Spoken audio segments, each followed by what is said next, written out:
socdaalka safar ee ciidanada xulka kubadda cagta ee Puntland ayaa ka soo bilowday hoyga ay ka degnaayeen magaalada Garowe ee caasimadda Puntland iyadoo kadib markaasi u soo dhaqaaqeen wasaaradda shaqaalaha dhalinyarada ciyaaraha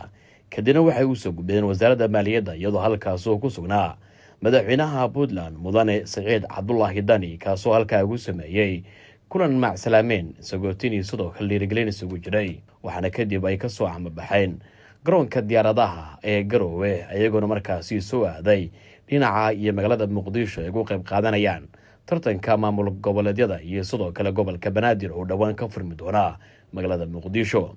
Ciidanada ayaa waxay ka soo degeen garoonka Aadan Cabdulle Aadan Cadde ee ku yaal magaalada Muqdisho iyadoo halkaas lagu sameeyay soo dhaweyn balaaran.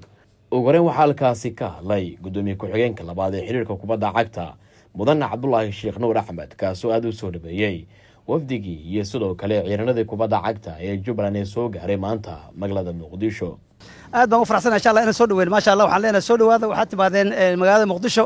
runtii ma aha mid markii ugu horeysay iyo markii ugu dambeysay insha Allah waxay noqon doontaa marar badan xataa inaan soo noqoto haddii Alla qadaro saa la socotaan waxaan u furmaa insha Allah tartankii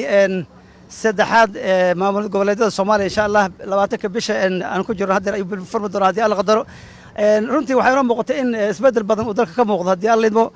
waanu ku faraxsanahay insha Allah in diyaar garow fiican ay sameeyaan kana duwan yahay sanooyinkii horeeto runtii waxaad moodaa in uu ka xamaasad badan yahay uu ka duwan yahay uu ka xarakaad fiican yahay even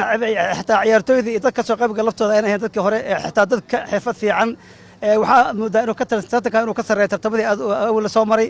intaas kadib waxaa halkaasi ka hadlay wasiirka wasaaradda shaqaalaha dhalinyarada ciyaaraha Puntland mudane Jaamac Faarax Muuse kaasoo ugu mahadceliyay wafdigii ka socday xiriirka kubadda cagta iyo sidoo kale mas'uuliyiintii ka socotay gobolka Banaadir ee soo dhaweynta ugu sameeyay garoonka Aadan Cadde.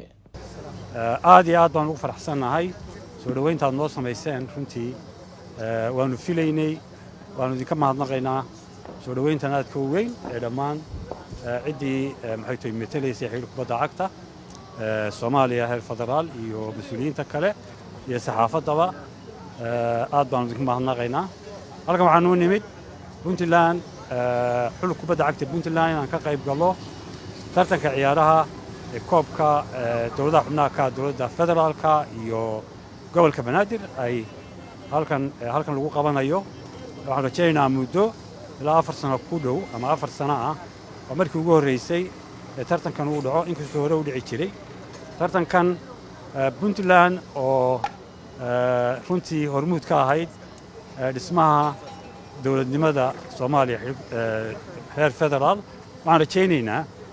in koobkan ay hormuud ka noqon doonto ay qaadi doonto waxaan rajaynaynaa insha Allah inaan ku guuleysano aad iyo aad baan idinku mahadnaqaynaa. si kastaba xulka kubadda cagta ee Puntland ayaa kulanka ugu horeeyay waxay la ciyaarayaan 23 bishan kooxda kubadda cagta ee Jubbaland oo sanadkii hore finaalka tartankan ay isku wajaheen. Najiib Astaan Sports garoonka diyaaradaha Aadan Cabdulle Airport.